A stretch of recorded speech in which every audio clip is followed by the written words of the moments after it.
E então, pessoal, eu sou o professor André Carril, estou hoje aqui para falar com vocês sobre hidrostática e como é que isso cai no vestibular, tá bom? Antes de tudo, vamos dar uma repassada rápida na teoria, só para a gente relembrar. Hidrostática. A gente não pode deixar de começar a falar sobre hidrostática e falar sobre a diferença entre densidade e massa específica. Se você olhar para a fórmula é a mesma, mas não. Porque na densidade é massa do corpo sobre volume do corpo. Na massa específica, massa da substância sobre o volume da substância. Mas André, qual é a diferença entre uma coisa e outra? É tudo massa sobre volume? Pensa num corpo oco.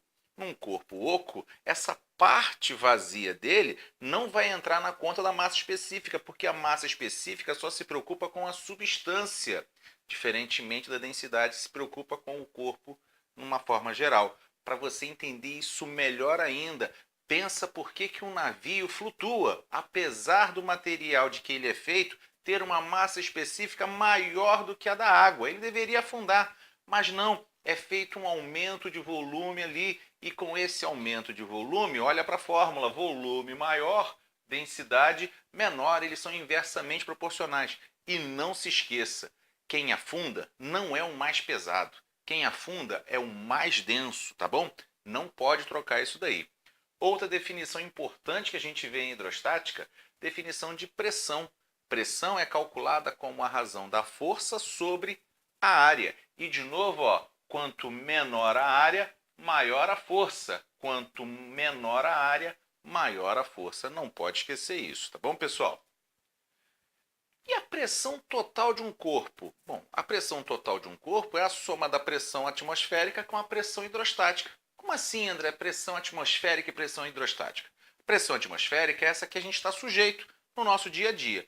Agora, quando você está mergulhado em um líquido, por exemplo, em uma piscina, e você está a uma determinada profundidade, a pressão total que você está sentindo é a pressão atmosférica mais a pressão causada por essa coluna de líquido que está aqui, que é dada pela pressão hidrostática.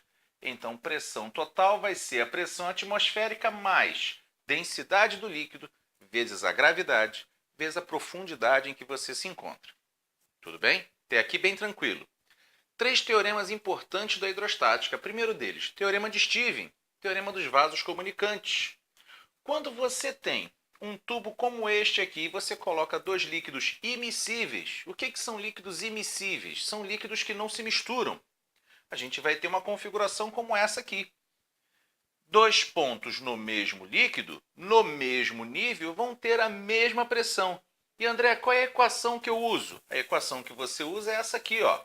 Densidade do primeiro vezes a altura do primeiro é igual a densidade do segundo vezes a altura do segundo. Bem simples e bem tranquilo para você poder usar na sua prova. Outro teorema importante é a prensa hidráulica, o teorema de Pascal. Olha para essa figura aqui, ó.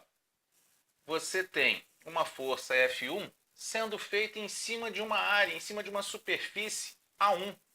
Essa pressão, ó, força sobre área, essa pressão é transmitida a todos os pontos, a todos os elementos do líquido e vai equilibrar essa força F2 que está sendo feita em cima de uma área 2. André, o que eu vou ter? Você vai ter que a pressão do lado 1 vai ser igual à pressão do lado 2. Por definição, F1A1 vai ser igual a F2A2. Vamos para o último teorema, que é o teorema de Arquimedes, teorema do empuxo. O empuxo ele é calculado como ele tem o mesmo valor do peso do líquido deslocado por ele. Como assim deslocado? Quando você mergulha um corpo em um líquido, ele desloca uma parte desse líquido. Agora, como é que a gente usa isso? Como é que a gente calcula isso? É através daquela equação. Densidade do líquido vezes a gravidade vezes o volume submerso do corpo. Por quê? Nem sempre esse volume submerso é igual ao volume do corpo. Olha o exemplo, ele não afundou totalmente. Eu vou usar, ó, só essa parte que está aqui submersa no líquido. Beleza? Outra coisa importante que você não pode esquecer. Ele é sempre marcado no sentido contrário ao vetor peso. Vetor peso sempre no sentido do vetor gravidade. Olha para a figura. Peso marcado no meu referencial aqui para baixo o empuxo vai ser marcado para cima. Bom, pessoal, agora, importantíssimo, como é que isso cai na sua prova? Selecionei algumas questões de algumas bancas diferentes para que a gente possa ver como isso tem sido cobrado nos últimos anos, tá bom? Não perca nenhuma questão, você vai gostar do vídeo. Um forte abraço e até já! Um objeto homogêneo colocado em um recipiente com água tem 32% de seu volume submerso. Já em um recipiente com óleo, tem 40% de seu volume submerso.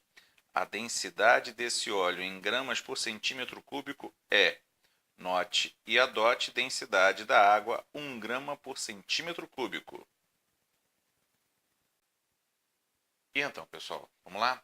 Essa questão da FUVEST diz para a gente que a gente tem o corpo 32% submerso quando ele está em água.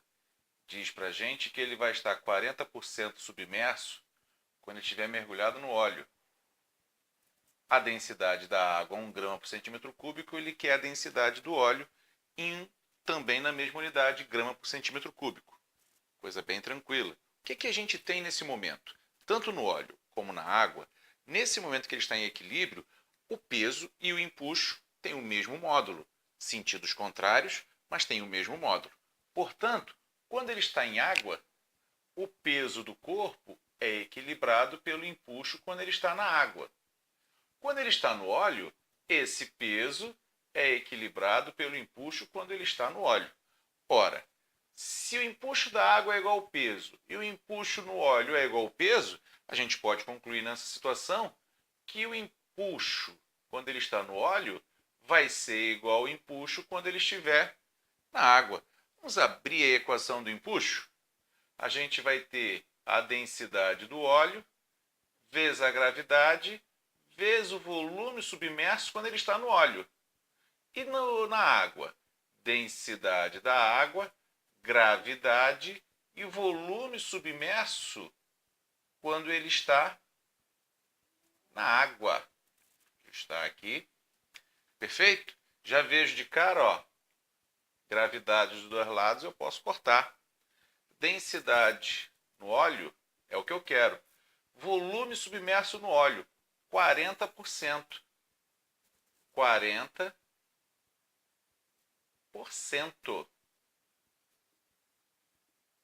Igual. Densidade na água, 1. Volume submerso quando está na água, 32%. 32%. Opa! Esse 100, vou cortar com esse 100 aqui. Então, a densidade do óleo vai ser justamente a razão de 32 por 40. A densidade do óleo será, então, posso simplificar isso daqui por quanto? Posso simplificar isso aqui por 4 inicialmente. Terei 8 e 10. Posso até simplificar de novo por 2 e tudo, mas 8 por 10, bem tranquilo, não é isso? 0,8 gramas por centímetro cúbico. Ok, pessoal? Mais uma questão para a gente fazer agora, tá bom? Para impedir que a pressão interna de uma panela de pressão ultrapasse um certo valor, em sua tampa há um dispositivo formado por um pino acoplado a um tubo cilíndrico como esquematizado na figura abaixo. Enquanto a força resultante sobre o pino for dirigida para baixo, a panela está perfeitamente vedada. Considere o diâmetro interno do tubo cilíndrico igual a 4 milímetros e a massa do pino igual a 48 gramas. Na situação em que apenas a força gravitacional, a pressão atmosférica e exercida pelos gases na panela atuam no pino, a pressão absoluta máxima no interior da panela é, note e adote, π igual a 3, 1 atm 10 a quinta newtons por metro quadrado e a aceleração local da gravidade 10 metros por segundo ao quadrado.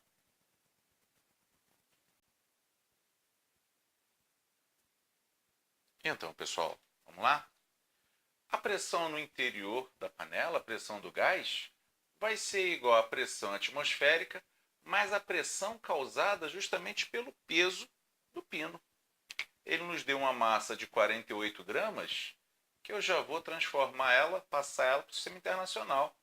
Essa massa será 48 vezes 10 a menos 3 do quilograma. Sempre que você precisar passar de grama para quilograma, basta multiplicar por 10 a menos 3. Ele nos deu um diâmetro de 4 milímetros. Então, o raio são 2 milímetros. Da mesma forma, passando isso para o sistema internacional, esse raio vai ser 2 vezes 10 a menos 3 metros. Para passar de milímetro para metro, basta multiplicar por 10 a menos 3. Agora, vou pegar a equação de cima e começar a trabalhar ela. Vamos relembrar uma coisa? Para calcular essa pressão aqui, pressão por definição, força sobre área.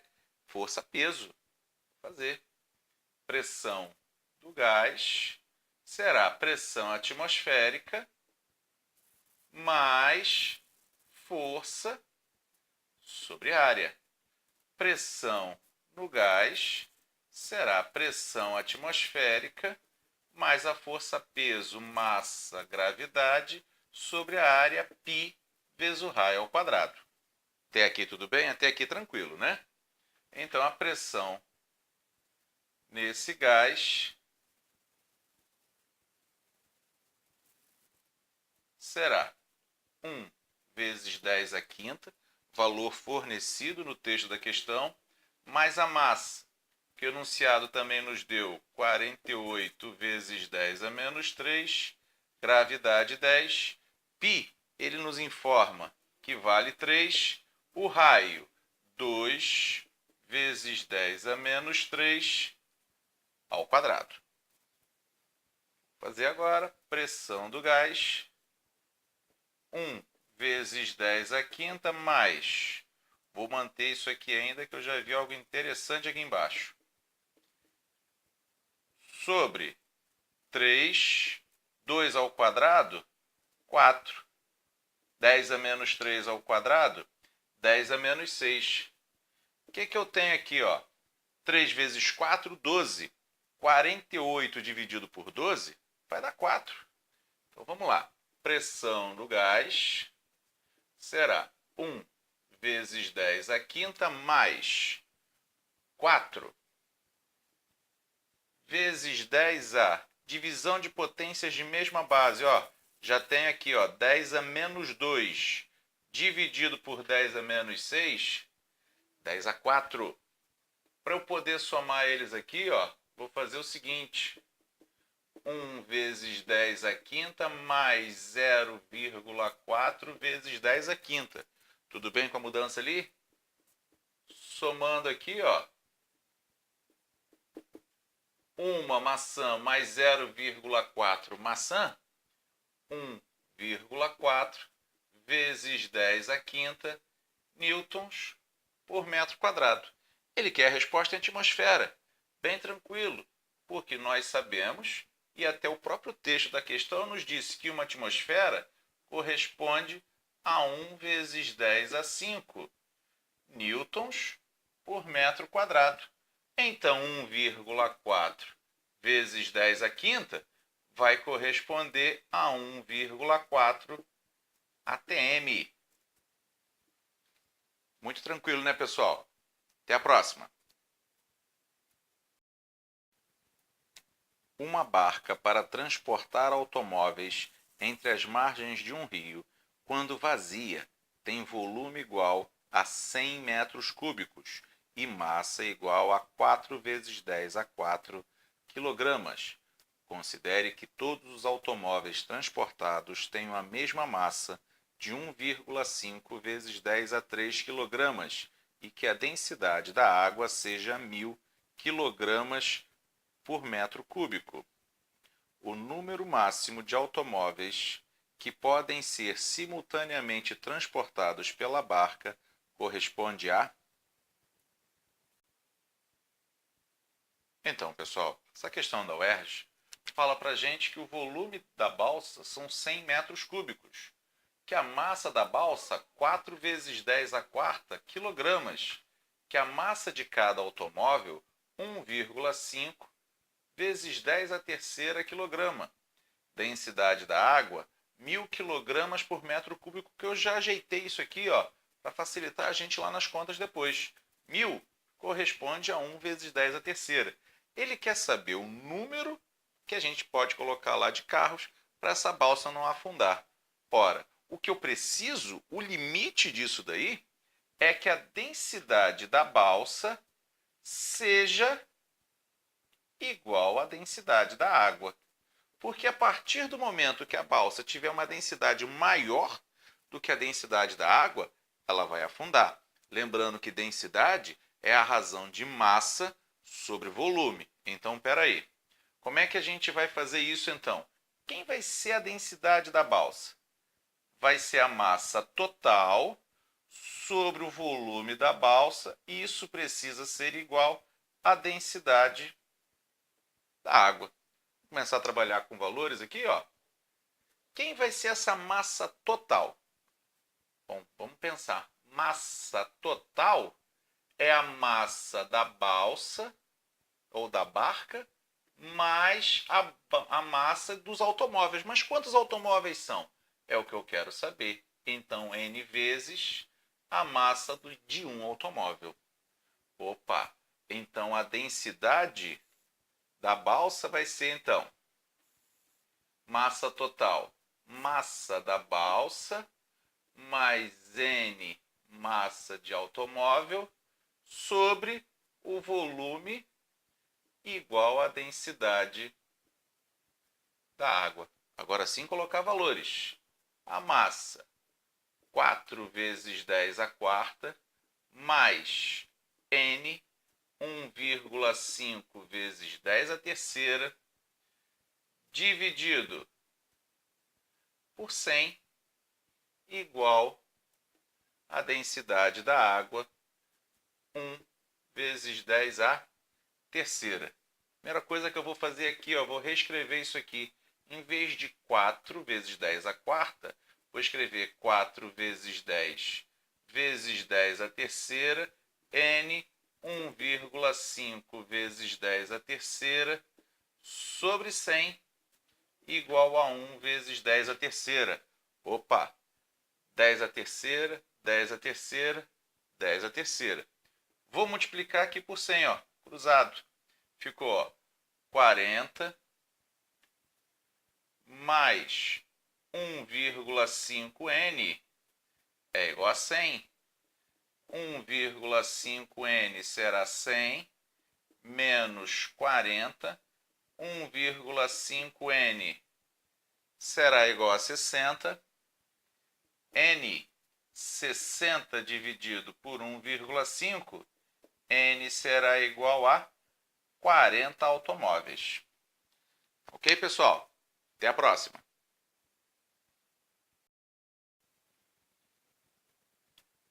Para oferecer acessibilidade aos portadores de dificuldade de locomoção, é utilizado em ônibus e automóveis o elevador hidráulico. Nesse dispositivo, é usado uma bomba elétrica para forçar um fluido a passar de uma tubulação estreita para outra mais larga e, dessa forma, acionar um pistão que movimenta a plataforma. Considere um elevador hidráulico cuja área da cabeça do pistão seja 5 vezes maior que a área da tubulação que sai da bomba. Desprezando o atrito e considerando uma aceleração gravitacional de 10 metros por segundo ao quadrado, deseja-se elevar uma pessoa de 65 kg em uma cadeira de rodas de 15 kg sobre a plataforma de 20 kg. Qual deve ser a força exercida pelo motor da bomba sobre o fluido para que o cadeirante seja elevado com velocidade constante? Então, pessoal, a questão nos fala que a pessoa tem 65 kg, que a cadeira de rodas tem 15 kg, que a plataforma que vai elevar o conjunto tem 20 kg. Então, ó, posso dizer que esse motor vai precisar fazer uma força suficiente para que do outro lado eu tenha uma massa total de 100 kg. Espera aí. O princípio de Pascal diz para a gente que a força 1 sobre a área 1 precisa ser igual à força 2 sobre a área 2. Opa, eu quero a força que ele vai fazer. Mas ele não me diz o valor da área. Lá, mas ele me fala o seguinte, ó, que essa força peso, né, será massa 100 vezes a gravidade 10, mas ele me fala que essa outra área é 5 vezes a primeira área. Opa, cortei aqui. Então, essa força que ele vai estar fazendo vai ser igual a 1000 dividido por 5. Essa força vai ser igual a 200 newtons. Tá ok, pessoal? Até a próxima. Em um experimento realizado para determinar a densidade da água de um lago, foram utilizados alguns materiais conforme ilustrado. Um dinamômetro D com graduação de 0 a 50 newtons e um cubo maciço e homogêneo de 10 centímetros de aresta e 3 kg de massa. Inicialmente foi conferida a calibração do dinamômetro, constatando-se a leitura de 30 newtons quando o cubo era preso ao dinamômetro e suspenso no ar. Ao mergulhar o cubo na água do lago até que a metade do seu volume ficasse submersa, foi registrada a leitura de 24 newtons no dinamômetro, considerando que a aceleração da gravidade local é de 10 metros por segundo ao quadrado, a densidade da água do lago em gramas por centímetro cúbico é... Então, pessoal, para determinar a densidade, o que foi feito primeiro? Dinamômetro sustentando o corpo quando ele estava no ar, marcou 30 newtons, ou seja, o peso daquele cubo são 30 newtons. Quando ele mergulhou metade do cubo na água do lago, ele marcou 24 newtons, mergulhando metade do volume do cubo. Bom, começar a entender essa situação aí, o que eu preciso pensar? Nesse momento aqui eu tenho um equilíbrio de forças, em que eu terei essas forças que estão no mesmo sentido, empuxo e tração, tem que equilibrar a força-peso. Então, espera aí, o empuxo mais a tração precisam ser igual ao peso. Já sei aqui que o empuxo, essa tração está marcando 24 e o peso a gente já viu no experimento quando foi feito no ar, que era 30. Esse empuxo, então, ele vale 6 newtons. Mas como é que a gente determina o empuxo? É a densidade do líquido vezes a gravidade vezes o volume submerso. Isso vai ser igual a 6. Densidade do líquido é o que eu estou atrás. Gravidade, a questão não me forneceu. O volume submerso, eu sei que é metade do volume do cubo. Mas como é que eu calculo o volume de um cubo? Aresta ao cubo. Então terei densidade do líquido, gravidade, aresta ao cubo, dividido por 2, isso tem que ser igual a 6. Bom, isso aqui já deu 5. Densidade do líquido vezes 5, aresta, e aqui muito cuidado, são 10 centímetros. 1 vezes 10 a menos 1, deixa eu colocar isso mais fácil para você. 10 centímetros é 0,1 do metro. Para facilitar nossas contas aqui, eu vou escrever 1 vezes 10 a menos 1 metro. 1 vezes 10 a menos 1 ao cubo, 6. Densidade do líquido será, portanto, 6. O 5 passou para baixo. 10 a menos 1 ao cubo, 10 a menos 3. Densidade do líquido, 6 por 5, 1,2. 10 a menos 3, passou lá para cima, 10 a terceira. E aqui, cuidado, quilogramas por metro cúbico. Só que ele quer a resposta em gramas por centímetro cúbico. Para fazer isso, basta dividir por 1000. Então, a densidade do líquido, a densidade da água do lago, será 1,2 gramas por centímetro cúbico. Tá ok, pessoal?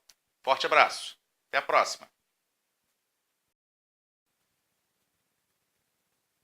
Um filhote de cachorro cochila dentro de uma semisfera de plástico de raio 10 centímetros, a qual flutua em uma piscina de águas paradas, totalmente submersa e em equilíbrio, sem que a água entre nela. Desprezando a massa da semisfera, considerando a densidade da água da piscina igual a 10 a 3 kg por metro cúbico, G igual a 10 metros por segundo ao quadrado, π igual a 3, e sabendo que o volume de uma esfera de raio R é dado pela expressão V igual a 4π R ao cubo dividido por 3, é correto afirmar que a massa do cachorro em quilogramas é igual a...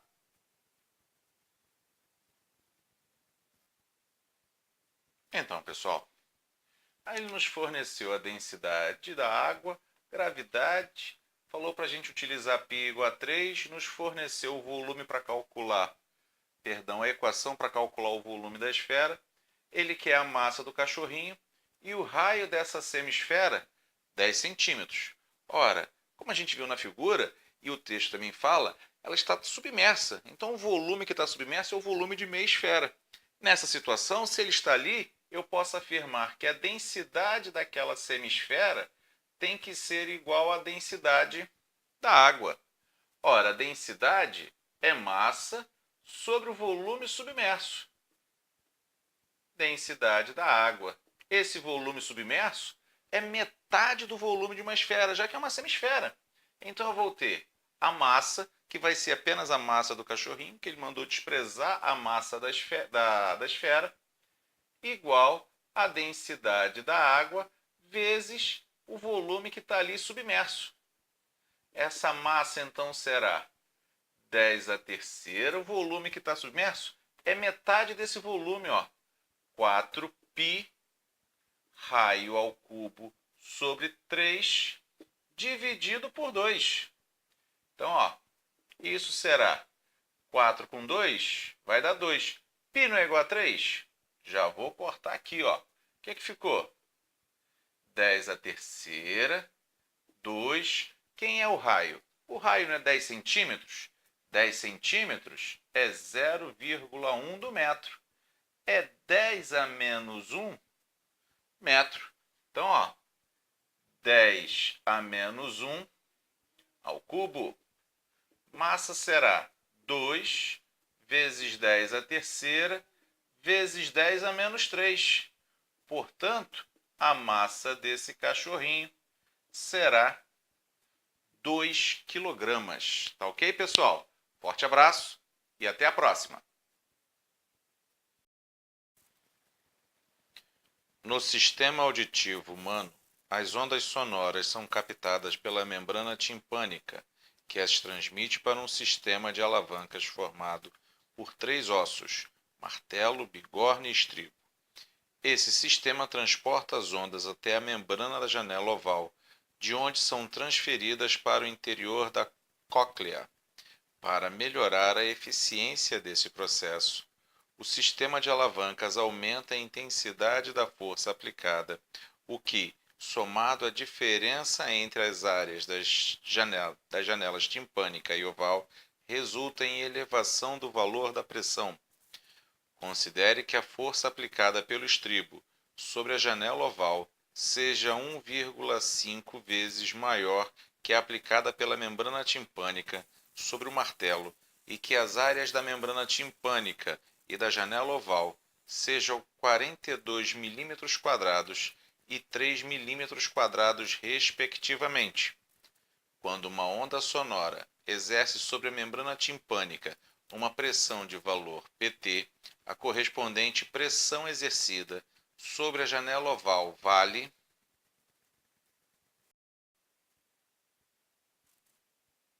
Então, pessoal, a gente tem que a força sobre a janela oval precisa ser 1,5 da força timpânica. Mas pressão é força sobre área. Portanto, força é igual a pressão vezes área. e ele nos forneceu as duas áreas. Vamos substituir? Força na janela oval, pressão na janela oval vezes a sua área, que inclusive é o que eu estou querendo, a pressão na janela oval. Vai ser igual a 1,5 vezes a pressão no tímpano vezes a área lá no tímpano. Pressão na janela oval, 3 a área fornecida, 1,5 pressão membrana timpânica, área do tímpano 42. Então, essa pressão na janela oval vai ser 1,5 vezes 42 pressão sobre 3. Portanto, essa pressão na janela oval vai ser 21 vezes a pressão timpânica. Tá ok, pessoal? Um forte abraço. Tchau, tchau. Então, pessoal, espero que vocês tenham gostado do vídeo de hoje. Espero que vocês tenham conseguido tirar algumas dúvidas de vocês. Espero de alguma forma ter ajudado vocês. E se você gostou do vídeo, não esqueça de dar o seu joinha aqui e compartilhar esse vídeo com seus amigos, tá bom? Não se esqueça, se você ainda não é inscrito, se inscrever e marcar o sininho para estar recebendo a informação quando novos vídeos forem lançados no canal. Tá bom, pessoal? Um grande abraço, tchau, tchau e até a próxima.